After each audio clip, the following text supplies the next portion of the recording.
আসসালামু আলাইকুম, কেমন আছেন সবাই? আশা করি সবাই ভালো আছেন। আলহামদুলিল্লাহ আমিও ভালো আছি, আপনাদের দোয়া ও ভালোবাসায়।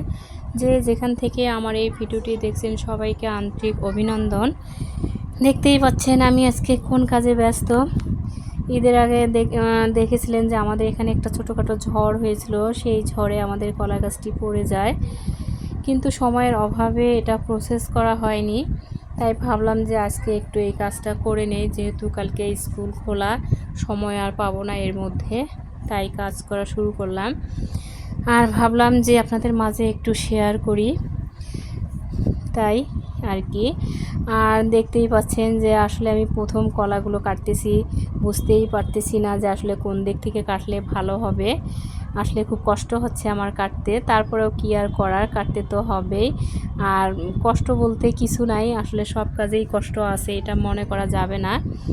সেটা ভেবেই কাজটা শুরু করছি, যেহেতু আমাকেই করতে হবে, কি আর করার, তাই আর কি। আর যেভাবে কলা কেটে প্রসেস করে রাখলে তাড়াতাড়ি পাকে, আমি সেই পদ্ধতিটা আপনাদের মাঝে শেয়ার করতেছি। আর দেখতেই পাচ্ছেন যে কলাগুলো কেটে কেটে যাচ্ছে, এভাবে কেটে গেলে একটু সমস্যা হবে, আপনারা এটা খুব সাবধানে কাটবেন। যেহেতু আমি কাটতে পারতেছি না, এজন্য এরকম হচ্ছে। এই কলাগুলো একটু সমস্যা হবে, কি সমস্যা হবে সেটাও বলি। সেটা হচ্ছে যে এই কলাগুলো মুখে পছন ধরবে, আর যখন মানে একটা একটা করে কাটবো, একটা একটা বলতে একটা একটা করে, এটাকে কি বলে সেটাই আমি বুঝতে পারতেছি না আসলে। এক কান্দা, আমাদের গ্রামে যেটা বলে কান্দা, এক কান্দা করে কাটলে এই সমস্যাটা হবে না, কিন্তু আমার কলাগুলো দুঃখের বিষয় কেটে কেটে যাচ্ছে।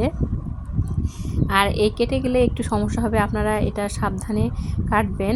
দেখেন এইভাবে কাটার কারণে এর আগে এই কলাগুলোতে পছন ধরেছে একটু একটু। আপনারা এই ভুলটা কখনোই করবেন না। কাটার পর একটা বস্তা, প্লাস্টিক বস্তার ভিতরে এটা ভালোভাবে ঢুকিয়ে রাখতে হবে, কারণ যাতে পোকামাকড় বা বাতাস না ঢোকে। আর যখনই বাতাস ঢুকবে না, তখন কলাটা খুব দ্রুত পাকবে এবং পছন ধরবে না, এবং কালারটাও ভালো আসবে।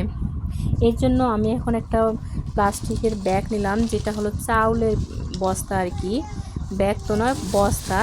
সেই বস্তার ভিতর আমি সম্পূর্ণ কলাই ঢোকাবো। ঢোকানোর পর দেখুন আমি সেটা কি করব, বেঁধে তারপরে আমি ঘরের ভিতর রেখে দেব। আর এভাবে রাখলে কলাটা পোকামাকড় থেকে মুক্ত থাকবে, অন্যদিকে কলাটার কালার ভালো আসবে এবং পচার সম্ভাবনাটা একটু কমে যাবে।